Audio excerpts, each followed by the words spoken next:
Welcome back to another episode of WRAL Triangle and 2. I am Luis Fernandez. He is Mark Bergin. We are in the middle of February. We got 9 days left in February. Shout out to leap years. And we have plenty of basketball action to discuss. Plenty of basketball action to look forward to. Mark, I just want to get straight into it, talking the teams in AP order, because we have a new number one in North Carolina for men's basketball in the AP. Duke has hopped over UNC in the top 25. Duke moving up to number 8 in the AP poll, UNC falling to number 10. So when you look at Duke's performance this week, Mark, what stands out to you? What are your main observations from the Blue Devils? I'm going to pose a question for you, Lewis. Okay. Given that it's a leap year as well. I like that reference. But my question is this. Is Duke now Jared McCain's team? This is a conversation that I have heard been brought up a little bit over the course of the last couple of weeks. I think that Jared McCain is playing the best basketball on that team. I do not think that the performance that we saw, him tying a Duke freshman record with 35 points against Florida State, I do not think that was an anomaly by any means. You watch what he's been doing, and he is lights out from three. The word that John Shire uses a lot when discussing Jared McCain is gravity. The gravity that he brings to a team, the defensive focus that has to happen. It should make everyone's job easier. And you want to add on top of that, he has been rebounding a lot more. Hang on. I want to hop in here, Lewis. No, go ahead, please. I would say yes, but I do not mean that as like a slight on Kyle Filipowski. Continue. 35 points ties Zion Williamson's freshman record. And think about all of the great players that have come through this program down through the years. And I don't want to leave out any in particular just because there have been so many greats. But he ties Zion's record. Also surpasses J.J. Redick's three-point record as well, which I don't think we should look past there. So the outside shooting, and people are going to talk about the fingernails painted as well and Duke colors and all of that. But then the rebounding as well, Lewis, for someone who stands at 6'3", when he goes to the NBA draft, we'll hear Jay Billis talk all about wingspan. I don't know what his wingspan will measure out to be, but that is a want to, Lewis. That is a want to conscientiously rebound the basketball. Double-digit rebounding for a guy who stands at 6'3" in 5 games this season. So it's not just the shooting, the rebounding as well, Lewis, is what sticks out to me. And I think about how he's playing relative to a lot of the Duke greats that have come through this program through the years. Playing his best basketball at the right time. We're in midway through February. We saw it. We're a broken record on the show. We saw what happened 2 years ago when a team gets hot with UNC. Duke right now up to number 8. We'll see. No, but Jared McCain's balling right now. No, he is. Jared McCain is really, really good. Really, really good. And he's been that way for a while. It's just been, I think sometimes the focus has been too much on some of the other players. But Jared McCain has been phenomenal this season for the Blue Devils. One thing he mentioned, it was against Wake Forest when he had a double-double, was that there's really been an emphasis on giving him the green light to crash the boards and chase after some of those some of those rebounds in general. And it's what happens when he gets defensive rebounds and then pushes the pace, right? Jared McCain is incredibly deadly in transition, especially those pull-up threes in transition. So whenever he can push the pace, get the ball up, get set, maybe get lost in that defensive transition there for teams, it's deadly for what Duke wants to do. Really, my only thing with Duke, defense needs to continue to improve. If I pull up Duke, let me pull up some of Duke's stats here. While you do that too with McCain, Lewis, yeah, I think he's playing himself into the first round of the draft right now. And I still think you run through Filipowski, just given the size disadvantage, the inside-outside, the game that he brings to the table. Roach is a veteran guard, played in a lot of big games. But when he's hot and he's playing right, I think McCain is Duke's best player. And I can't believe that I'm saying this, but I genuinely believe that, considering 8 of the last 9 games, double-digit scoring. So, again, it's the scoring, it's the rebounding for me. It's not just one component of the game where a casual fan's going to notice the outside shooting and the scoring, right? But the rebounding as a component of his game, too. There's a reason why he was a 5-star recruit coming into Duke. And right now, I do think that this is his team right now. I genuinely do believe that, Lewis. And I can't believe that I'm saying that, given it's no knock on Filipowski or Roach either, but I think he's playing at that high of a level right now. I think I'm always like a little bit hesitant to like assign teams to people, right? I don't love that kind of dialogue, right? It's because it's a group effort, it's a team for a reason. But I think that Jared McCain has the ability to impact the team incredibly so because of his gravity. I think that Kyle Filipowski has leaned into a little more playmaking from the post. I think that's been good. You see Mark Mitchell starting to heat up a little bit as well.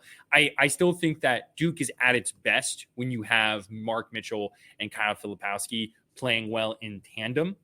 I'd say the way I kind of would phrase it is I feel like Jared McCain is a player who does not need the rest of that team to be hot to get hot. He's a guy who's going to be able to keep Duke in games when other people struggle. But no, I mean, he's been playing phenomenal. He's been playing phenomenal basketball, and I'm really excited to see where he continues to go. I don't know enough about the draft, to be honest, to say where he's going to go or what that situation is going to be like. But he has really been playing at a very high level, especially in the year 2024 in the past, month and a half, 2 months. One other thing I want to share about Duke from what I've noticed, Lewis. I want to see the backup big. So Filipowski and Mitchell get most of the run, right? I want to see Sean Stewart emerge into that role. As a freshman coming into the year, there was a lot of hype where he broke Zion Williamson's vertical leap record. I am not saying he's Zion Williamson, but late in the season, when guard play becomes more important, you get into tournament play. And you get caught in screen and rolls, and your big's going to be matched up on a guard.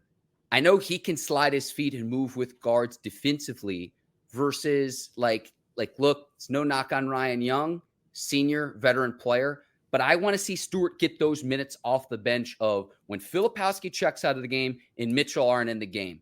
Who's coming off the bench? I want to see Stewart fulfill that role. And maybe I'm just mesmerized by I think you're hating on Ryan Young. I really do. I think he provides some facilitation. The thing you have to remember about this Duke team in general, right, is that they are essentially playing with 4 guards, maybe even 5 guards at times. They just do not have a lot of size depth, and that's part of the reason why it impacts their defense, why their defense has played the way it has at times in this one. So I think Duke is very much who they are as a team.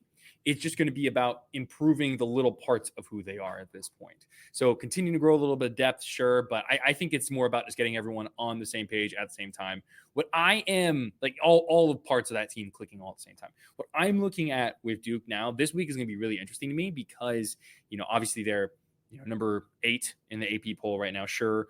They are 17 in the net. Ken Palm has them 11. They have at Miami and at Wake Forest. Duke has played a lot of home games so far this season. And so I want to see them get tested a little bit on the road against some of these teams that are going to be very desperate for wins. We saw them get a home win against Wake Forest last week. Wake Forest is, I think Lenardi has them as, last team out type thing right now. So they are going to be desperate for wins, especially after, and it was kind of the way they have a lot of opportunities, but I want to see how Duke performs on the road. Good win against Florida State. Keep that going in these next 2 wins or next 2 games, all 3 on the road. That's going to be really interesting for me. All right. Duke. Let me keep stirring the pot, Lewis. Are you concerned moving to UNC now that Duke is now ranked higher than your beloved Tar Heels? Am I if the question is ever, are you concerned about a ranking? The answer is no. The rankings don't matter. They're dumb and stupid. No, that's just straightforward. Tell us how you really feel. I mean, I don't think it doesn't matter. It matters about how you're playing, right? Yeah. UNC has not been playing well. They have not played consistent for a long time now, really. I mean, you look at it, right? You go back to the Georgia Tech loss before Duke. They beat Duke, sure. Lose to Clemson, beat Miami, lose to Syracuse, beat Virginia Tech. They have not won 2 games in a row now since January 22nd to January 27th. The main thing with UNC's kind of stretch here has been their defense. We've seen their defense struggle at times. I mean, the loss at Syracuse, some of that was just pure shot making. Like, you got to give the Orange credit, but their defensive numbers have not been good. Like, their points per 100 possession, right? During that huge win streak that they had, they were during that huge streak. If you go back to Oklahoma and then you go all the way to Florida State when they won 10 games in a row, right? They allowed one team to score more than 100 points per 100 possessions, right? In this stretch since then, 1, 2, 3, 4, 5, everyone has been scoring on them defensively. Their effective field goal percentage that they're giving up is way up. Teams are shooting threes pretty well against them. So really the thing for me more is just their defense that UNC is doing. They seem off. They're struggling, but you did see them kind of turn things around a little bit against Virginia Tech. That's Virginia Tech is not going to make the NCAA tournament, but that is still a feisty team. So you get that win at home. That's good. They also have not played a lot of home games just in general. I think they have, I want to say 3 of their last 4 games this season are going to be at home. They play at Virginia coming up later this week. Their only game this week, much needed rest. And then they play 3 home games before finishing up with Duke. So it's going to be big for them. They just kind of have to continue to get right. You don't want to be a team that peaks in January and is not in a good position come March. But RJ Davis is still playing well, even though not as efficiently. You're seeing like Armando Bacot has his second half against Virginia Tech was massive. So just like with Duke, I think that UNC is who they are at this point. You just need to see everyone kind of come together on that same page. Cormac Ryan also played well on Saturday, which is much needed. Need him to continue to play well for the Tar Heels. You're stealing all my thunder from my notes, Lewis. This break is going to come at a nice time for UNC, a 6-day break. And the Tar Heels played 9 players against Virginia Tech. Now, you mentioned Bacot. 5 straight double-doubles. He's rounding into form to what we know him as a double-double machine. And then you mentioned Cormac Ryan as well. The 3-point shot is starting to fall, and they're really going to need that to stretch defenses as well. So I think I hit on each of those things. A lot to unpack with what you just said right there, Lewis. But it's like, oh, you're seeing we have great minds think alike or something like that. We're on the same wavelength. No, but I think, Cormac Ryan is shooting 30% from 3. And so, which is not what you would expect from Cormac Ryan. So him continuing to improve, I think there is big. Elliot Cadeau is, still has his ups and downs, but when he's hot, he looks good. When he's open, he's got to shoot him though, too. And I'm talking about Cormac Ryan here, 4-7 against Virginia Tech, 4 of 9 against Syracuse, and then 2 of 5 against Miami. When he's open, shoot it. And look, 40% or better, you'll take that every single time. So to keep defenses honest, to stretch the defense, it's going to be an important component of this Tar Heels offense to where if it's open, go for it, let it fly, because the last 3 games it's been better, coming off an 0-6 performance against Clemson, which was a loss back on February the 6th. This is kind of minute, I think, but the the passing into the post for UNC, the passing to Armando Bacot was phenomenal against Virginia Tech. It looked really good. They were kind of pinpointing and was allowing those easy buckets, I think, helped Armando Bacot. They just kind of looked more together as a team, but it's still the defense has to improve. It has to get closer to what it was in January for UNC to get to that point where you're thinking, hey, this is a team that could make a Final Four run. But I'm not saying anything that I don't think anyone has said before. But we'll see. They play at Virginia, which is notoriously a very difficult place for most teams, especially UNC, to play.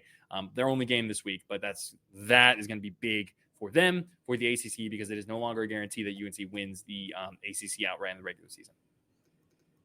Let's have a smooth entry into our last topic, and that's NC State coming off the heroics. DJ Horne, dueling DJs, DJ Horne, DJ Burns. But really from here on out, for NC State to make the tournament, they're pretty much going to have to win out or win the conference championship. But Lewis, to me, this is just an uphill battle. I'm just going to be blunt here in terms of what it would take for the Wolfpack to go dancing in March. Yeah.